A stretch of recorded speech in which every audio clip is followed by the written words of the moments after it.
Bom, como dissemos na aula anterior, a ciência do social, a sociologia, ela tem um contexto de aparição, a modernidade. E a modernidade, então, é o contexto da sociologia. Não há sociologia antes do evento da modernidade e não havia sociologia fora da Europa. Mas o que é a modernidade? Hoje nós ouvimos copiosamente o termo pós-modernidade, modernidade líquida, modernidade tardia, mas não há como entender esse termo se nós não primeiramente entendermos o que significa modernidade em si. Por modernidade nós podemos entender um tipo de civilização delimitada a um tempo e a um espaço. Um espaço, a Europa, o tempo a partir da Renascença, mas nós vamos tratar o auge desse tempo, dessa civilização moderna que está ali entre os séculos 18 e 19. Então a modernidade é um evento delimitado no tempo, mas a modernidade também é uma nova maneira de funcionamento da sociedade.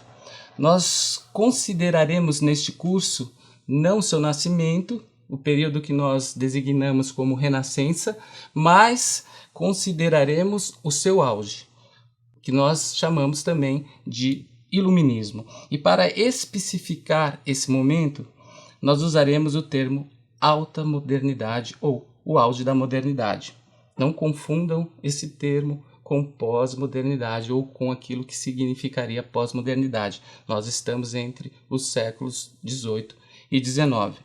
E essa alta modernidade ou o auge da modernidade nós podemos representar a partir de um contexto macrosocial, onde nós podemos verificar as grandes estruturas e revoluções que mudaram os paradigmas dessa sociedade, e também podemos ver esse contexto a partir de um plano micro, a partir, sobretudo, do indivíduo singular. São essas duas perspectivas associadas que nos permitem compreender o que de fato é o evento moderno, a modernidade em si como civilização e o seu projeto. E o porquê da sociologia aparecer em meio a esse contexto. Hoje nós veremos, então, o plano macro social, essa estrutura que operou revoluções e transformações nessa sociedade moderna.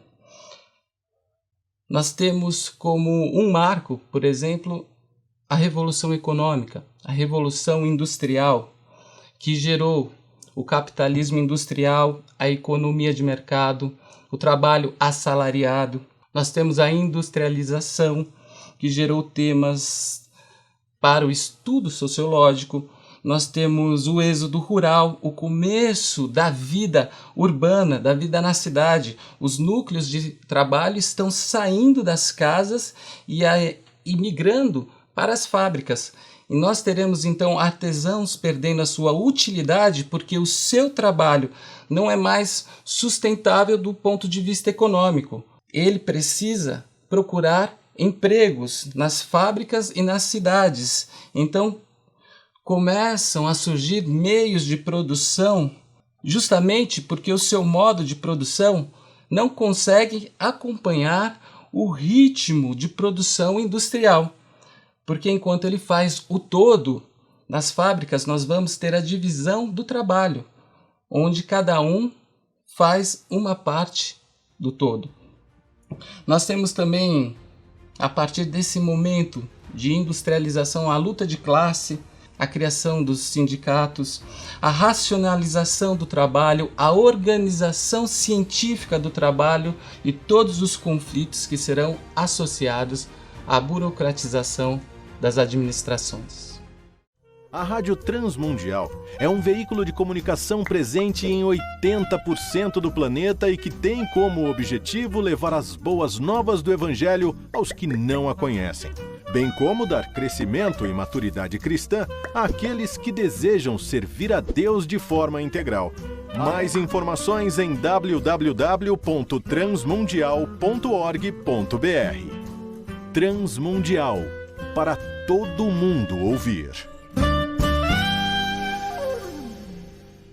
A Faculdade Teológica Batista de São Paulo tem a satisfação de receber você para entrar em sintonia com a nossa ministração bíblica, ministerial e abençoadora, que vai fazer diferença em termos de educação teológica para a nossa vida. Fique em sintonia conosco, aprofundando-se na Palavra de Deus.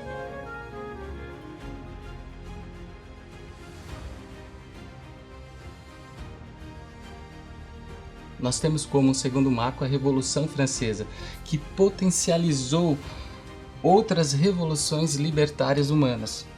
A Revolução Francesa ela trouxe, por exemplo, uma nova consciência política para as pessoas. O advento da democracia, que de fato nasce na Grécia, mas é uma democracia diferente, parlamentar, representativa. É também nesse momento que aparecem as massas, e é no século XIX que nós temos o advento do voto universal, que representa o direito de todos os cidadãos, sem restrições, participarem das decisões políticas da nação. No Brasil, o sufrágio universal aconteceu em 1891 para os homens e somente em 1932 para as mulheres. A Revolução Francesa também proporcionou a chegada do ator político, que não existia no antigo sistema de política universal. Nós temos também a constituição de estados e sociedades laicos, isto é, uma nova característica de Estado para o Ocidente. O termo laico tem a sua origem do grego e significa do povo. E nós temos também, com a Revolução Francesa, os direitos naturais, os direitos humanos, equiparando todos os indivíduos, não importam se eles sejam nobres, se eles sejam proletários, se eles sejam camponeses. Uma terceira característica seria a Revolução Científica, o advento de uma sociedade que acredita no progresso tecnológico, na ciência, começa-se a mensurar as leis então da natureza para que se possa prever alguns eventos que antes eram considerados como misteriosos ou míticos. O espírito positivista acelera então o desenvolvimento tecnológico, criando ferramentas mais rápidas e eficazes que vão substituindo a mão de obra humana. Nós temos um quarto evento, que é a Revolução Epistemológica, o declínio das crenças e das práticas religiosas. Na sociedade tradicional, o cimento social para a coesão era a religião. Mas com o desaparecimento da religião, a grande questão da população moderna era o que nós vamos colocar no lugar desse cimento religioso para gerar coesão social. É preciso então encontrar outros elementos de relação social, e essa vai ser a grande questão do século XIX. Como fabricar solidariedade em uma sociedade de indivíduos, em uma sociedade individualizada, se o cimento da coesão social era justamente a religião, que por conta da revolução epistemológica caiu em descrédito. Esse é o quadro geral, macro-social das grandes revoluções que formaram a civilização moderna.